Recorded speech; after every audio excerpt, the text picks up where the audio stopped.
Thought I should show you a quick little video on how to insert equations into a discussion post or an email in D2L. D2L has built-in equation editors you can use.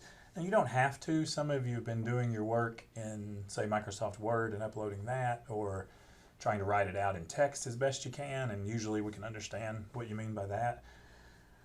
Or writing it by hand and taking a picture of that and posting that. So there's lots of ways to get the math symbols in, but there is a built-in equation editor if you're not doing too many equations you might want to use. And if you just want to do powers, that's actually pretty easy. Like say I want to do x squared. Beside where you do the bold, italics, and underline, click on that arrow and you'll get strike through, subscript, and superscript. So I could do a superscript and do x squared that way. Okay.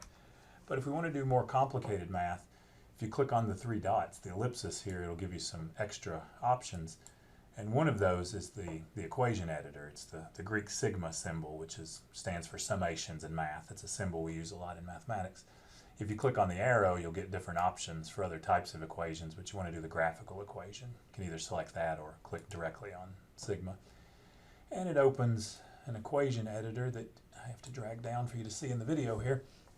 Very similar to what you would find in Microsoft Word's equation editor. You have this little template you can click around and get all sorts of options. So just as an example, I could do a fraction with a square root. Looks like the fraction bar disappears for a minute, but it'll come back when I post it. So I'm just going to make something up here. And then insert. And you see I get the math equation there. So that's how you can use the equation editor in D2L, which is helpful. Say if you're just doing a couple of symbols, it's a pretty nice quick way. If you're doing a lot, you may prefer to write it by hand and take a picture of it or scan it.